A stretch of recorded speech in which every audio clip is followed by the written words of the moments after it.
Wala nga ni. Nung panahon na kasidhian ba ng mga 2000 hanggang mga yun talaga ang kasidhian talaga ng pagpapalaganap ng ng hindi pa MCGI.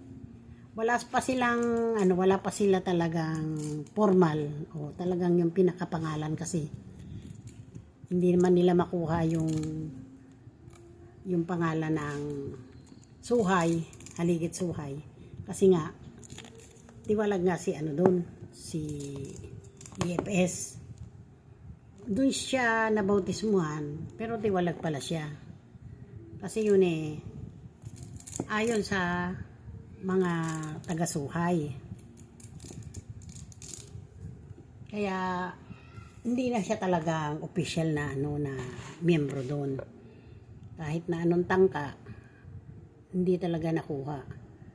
At hindi rin pala siya hindi rin pala siya kumbaga pinahiran. Yung sabi siya lang daw binigyan ng yung pinapakita niya na certificate. Siya pa lang pala gumawa nun.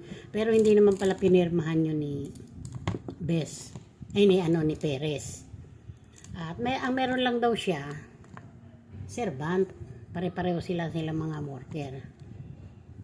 At ayun nga, di kasagsagan yan. Usong-uso yung mga debate. Noong time na yon, pagdating ng gabi, wala kang masusumpungan sa ko ng malunggay. Wala kang masusumpungan na istasyon, kundi puro mga relihiyon. Mga pagdating ng alas 9, alas 10 ng gabi, wala na. Andun na 700 Club, Oras ng Himala, El Shaddai. Tapos siya, iba't ibang channel lagi mo siya matatagpuan. Network 25, yan ang mga maanuhan mo na lang na channel. Nung time na yan, aking bunso, lagi na lang gising sa gabi. Kaya, kahit nagkakarinderya ako, nagsasara pa ako noon dahil may maliit na baby nga ako. At syempre, siya, yung gising, kailangan gising ka rin. Inaabot yan ng alauna, alas 2 bago matulog. Alam niyo naman ng mga baby, ganun. Doon ko naanuhan yan. Hindi lang naman siya. Marami naman akong talaga. Pinakinggan, pati kay Villanueva. Parang naaliw lang ako doon sa mga debate. Tapos ayan, nagsimula na yung Bible Expo. At nagkaroon sila ng na pag nakasumpong ka ng mabuti, gawin mo agad. Yan. Ang dami natakot kasi pinapakita niya dun yung yung parang yung kapighatian na, andun na yung para bang wala nang bukas, para bang eto na, darating na end of the world. Pag hindi ka na at ang claim pa naman niya, peculiar people. Kaya ginawa nilang ganun, sobrang higpit na alauna na itong lately nga natuklasan ko rin na ayon sa mga suhay, yung palang mga awit ng himnaryo na gamit ng MCGI, finally nakuha nila yung haligi at saligan. Yan ang nakarehistro. Tapos yung himnaryo, yung mga paksa, yung ibang mga doktrina, pinahigpit lang niya iba kagaya dun sa damit, sa pananamit ba. Tsaka wala naman sa kanilang halal Walang halal sa yun lang inihain lang sa Diyos-Diyosan. Kaya lang, hindi naman sila ganun na raw pala, hindi naman pala ganun katindi ang nila. Kasi nga, saka naman makakita rito ba ng mga pagano? Yung mga tribo, wala namang mga tribo. Kaya, hindi ganun ang nila, hindi ganun ang turo sa kanila. Pero yung mga karamihan nga galing din pala sa kanila, pati yung binalangkas na mga paksa. Pala dala-dala pala niya, galing din pala doon sa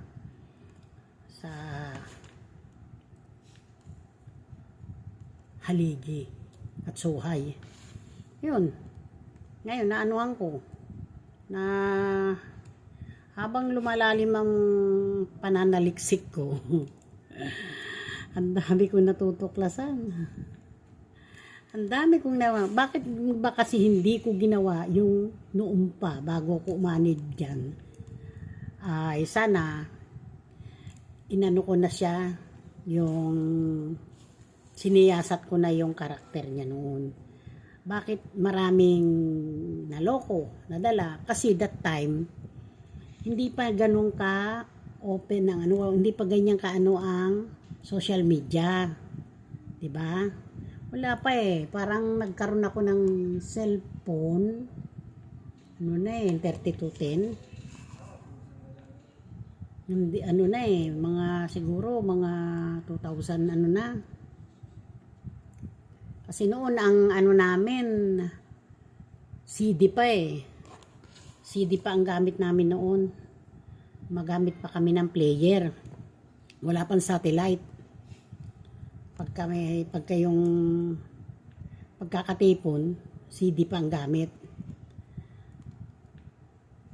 At may satellite na para sa live na ano. Kasi hindi lahat noon ng lokal may live. Meron na palang satellite noon. Pero ang ano na ang viewing CD. Pagtapos ng pagkakatipon, yung CD na yun, ginugupit. Yun. Yun ang inabot ko noon. At ang doktrina, mahaba pa noon. Inabot pa ng 1 month. Mas mahigpit ang ano noon, pero hindi pa ano yan, dinagdag na lang yung halal. Bali yun noon, hain sa Diyos-Diyosan lang. Yung mga piyesta. Tapos nung, yan nga, siguro napansin nila, dahil may Jollibee, may McDo dyan sa Apalit, pagka may pagkakatipon, yan, pupunta ng Apalit, lalo na pag SPBB o PNK pa noon, pagdating ng ano, ng break, umuhugos yung mga kapatid doon, dyan sa fast food. At may balak pala silang maglabas ng House of Chicken. Hindi pa House of Chicken yan eh. Ano pa yan eh? Best Chicken House pa yata yun. Ngayon House of Chicken na. Pero wala pang salute dito sa Pilipinas. Ayun. Inano na nila yan. Tapos maglalabas pala sila ng sardines tsaka corned beef na manggagaling sa Brazil. At nagtinda rin sila ng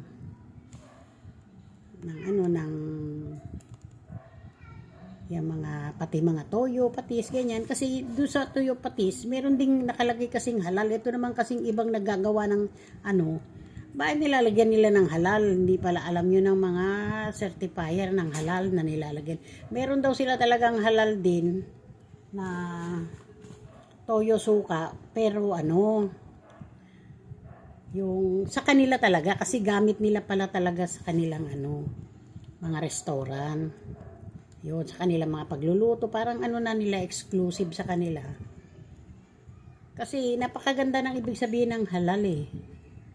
Walang ano eh, wala ka talagang makikitang butas na ano, kasi pinahintulot nga eh, malinis. Free sa sakit. Yun, ang ano sa kanila talaga, bawal na bawal talaga. Mahahaluan talaga ng baboy. Pati sa farm. Sa isda, walang halal. Bakit? Yung sardines nilagyan ng halal. Yan pala, magdano pala sila. Kaya pinagbawal yung halal. Ayan. Ano ba naman? Ibig natin sabihin ba? Maiimpyerno tayo, kumain ka lang isang hita ng Jollibee. masusunog ka na dun sa ano, sa dagat-dakatang apoy, di ba? Napaka ano naman ang Diyos ng MCGI. Napaka illogic naman, di ba? Kaya ayan, yan ang mga marami ka talagang maano. Sabi ko nga sa inyo habang nagsasaliksik ako, lumalalim, marami ko natutuklasan. Pagka may mga time ako, share ko pa rin sa inyo. Ngayon yan muna, di ba?